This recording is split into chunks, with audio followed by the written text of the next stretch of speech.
sessão. Mas antes, gostaria de convidar vocês para estarem seguindo e acompanhando as nossas redes sociais, no Facebook, no Instagram e também aqui no YouTube. Hoje nós vamos falar sobre a sessão 1 e 2 do projeto Pacto. Essa sessão é do módulo Participação e Liderança.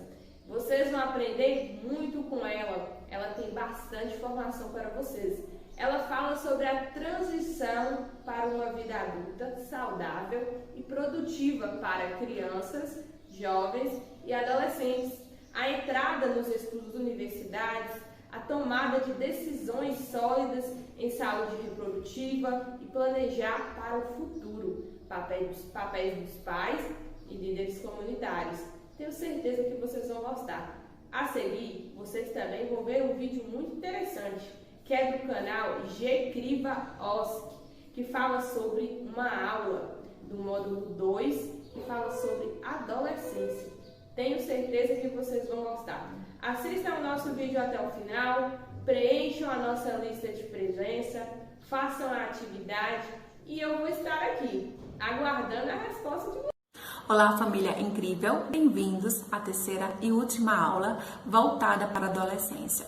Segundo Papalha, a adolescência ocorre dos 11 até os 20 anos de idade. Lembrando que esse cérebro desse adolescente ainda está em formação. Inclusive, algumas pesquisas apontam que o cérebro ele só completa sua formação após os 20 anos de idade. Então, é esperado que o adolescente ele ainda tenha pensamentos e comportamentos imaturos, porque esse cérebro ainda está em formação. Dito isso, vamos falar mais um pouquinho sobre algumas mudanças que o adolescente apresenta por causa do seu cérebro. Uma delas é que o córtex pré-frontal, vocês lembram que a gente conversou sobre o córtex pré-frontal na segunda aula? Ele é responsável, por todas as tomadas de decisões. Então, nesse processo da adolescência, nesse período da adolescência, esse córtex, ele passa por algumas mudanças. Uma delas é que ocorre um afinamento e, ao mesmo tempo, uma diminuição da densidade. Logo, o cérebro precisa se reorganizar, E com esse processo, as coisas começam a mudar, principalmente dentro de casa. Então, as mudanças que os adolescentes apresentam é por causa de todo esse cérebro que está passando, por algumas mudanças. Existe também um relógio biológico que é controlado por uma glândula do cérebro e ele sofre uma mudança e ao mesmo tempo um atraso. Então, algumas pesquisas, inclusive, mostraram que alguns adolescentes vão estar acordados de fato após meio-dia e um grupo bem específico após as 14 horas.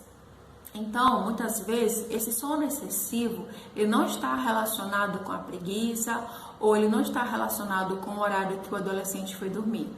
Muitos pais, inclusive, chegam no consultório e falam assim, mas meu filho foi dormir 9 horas e ele tem muita dificuldade para acordar, justamente porque esse sono excessivo é uma estratégia do cérebro para poupar energia, já que o cérebro está passando por várias mudanças. Então, é interessante vocês, papais, saberem sobre isso para que vocês entendam também todo esse processo do adolescente. Inclusive, esse sono excessivo, quando ele não é satisfeito, ele pode gerar, inclusive, um mal-estar no organismo, no adolescente. Vamos falar um pouquinho sobre o desenvolvimento físico, emocional e psicossocial. No desenvolvimento físico, ocorre todo um crescimento ali, Ocorre também mudanças profundas, uma maturidade reprodutiva, ela ocorre nesse processo. Inclusive, a menina, ela entra nesse processo menstrual e esse processo menstrual também provoca alterações neurobioquímicas na menina. E por causa de todas essas mudanças, o adolescente ele fica muito vulnerável, muito suscetível e nesse período da adolescência ocorrem os princípios de risco para a saúde, que são emergidas através de questões comportamentais, né?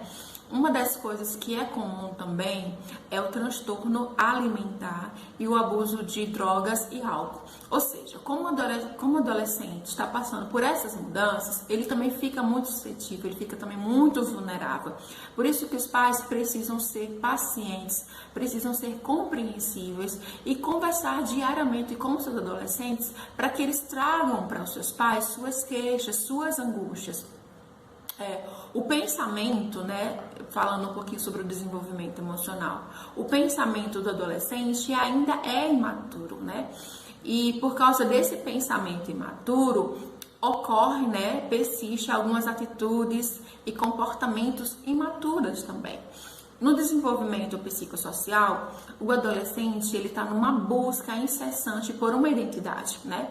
Incluindo também uma identificação sexual, quando a menina se interessa pelo menino, o menino se interessa pela menina.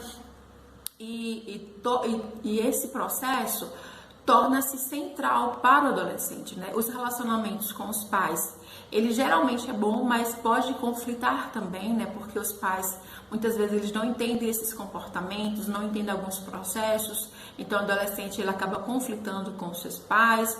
E esses amigos, os amigos no caso, eles podem exercer influências tanto negativas como positivas. Por isso, papai e mamãe, é interessante, é importante, é fundamental vocês terem ciência sobre os relacionamentos dos seus filhos e principalmente saber aonde eles vão, né, o grupo que eles frequentam, porque os amigos, eles se tornam extremamente importantes nesse processo. E os relacionamentos, nós sabemos que os relacionamentos trazem impacto, né? Trazem influência para as nossas vidas, tanto de forma positiva como negativa também. Então, por causa de toda essa vulnerabilidade, né, que o adolescente se submete a toda essa, né, devido a toda essa mudança, é interessante também que os pais fiquem atentos, né? Outra coisa também, em virtude da pandemia, os adolescentes, eles têm ficado extremamente apegados aos eletrônicos, né, às redes sociais. E nessas redes sociais, o adolescente, tanto a menina como o menino, eles acabam buscando, né, um ideal de estilo de vida, um ideal de corpo. E isso é muito complicado, isso é muito delicado, porque se eles não tiverem uma base, né, se eles não tiverem um bom relacionamento com esses pais, as mídias, né, as redes sociais podem trazer um impacto, né, negativamente. Outra coisa também que é muito legal, que é importante na verdade colocar aqui, uma informação bem legal. Por exemplo, o uso excessivo de eletrônicos, eles provocam, né, a produção de dopamina no corpo. E essa produção exacerbada de dopamina pode ocasionar dependência, né, que pode provocar insônia e ao mesmo tempo transtornos de comportamento, em alguns casos mais severos. Por isso, papai, mamãe, você precisa estar atento, né, ao que o seu adolescente está assistindo, né, está atento às suas redes sociais. Não deixe seus filhos vulneráveis a toda essa tecnologia, a todo esse mundo virtual. Eu sei que a tecnologia trouxe muitas contribuições, mas também existem alguns riscos e é interessante que vocês, pais, estejam atentos e acompanhem, né, todo esse desenvolvimento, né, todo esse processo da adolescência. Outra coisa também que eu gostaria de pontuar é que os pensamentos, eles provocam uma emoção e ao mesmo tempo provocam um comportamento. Então, na medida que eu tenho pensamentos ruins, né, que a gente chama de pensamentos disfuncionais, pensamentos irracionais, pensamento ilógico, eu vou ter também uma emoção desagradável e um comportamento também coerente com esse pensamento e emoção. Quando o adolescente, quando a pessoa, o indivíduo tem um pensamento disfuncional, esse pensamento disfuncional provoca também uma alteração neurobioquímica, fazendo com que essa pessoa tenha uma emoção e um comportamento. Por que eu estou colocando isso? Porque muitas vezes as formas como os adolescentes se percebem tem muito a ver com a forma como eles enxergam o seu contexto.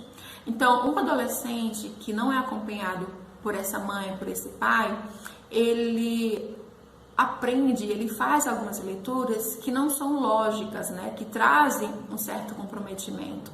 Então, imagine um adolescente que está em um contexto de muito conflito, né? Ocorre conflito entre os pais. Esse adolescente, ele pode, nesse momento, fazer alguma leitura e essa leitura, ela pode sim provocar, né, pensamentos irracionais, gerando emoção e gerando comportamento. Então, se o adolescente acredita que ele não é amado, que ele não é amparado e que ele também não é validado, logo ele vai ter emoções assim e comportamentos assim. E esse adolescente, ele vai crescer, né, com toda essa vulnerabilidade e ele também vai crescer com toda essa suscetibilidade a ter mais problemas emocionais.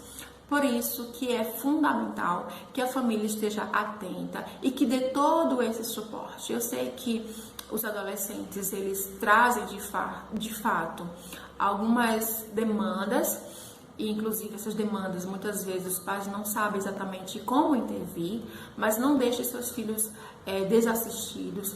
Sempre estejam atentos a cada movimento, a cada comportamento.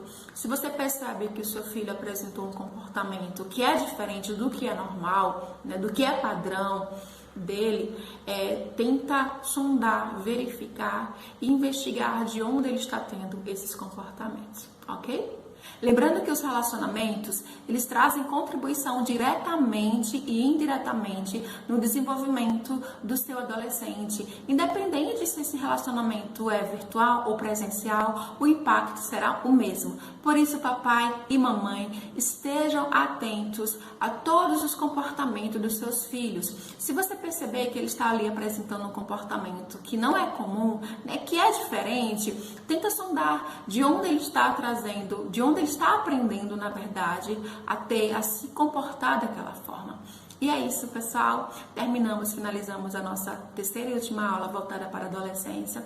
Desde já foi um prazer, uma alegria. Projeto G-Criva, obrigada por esse convite e parabéns por essa iniciativa. Um forte abraço para vocês e até a próxima!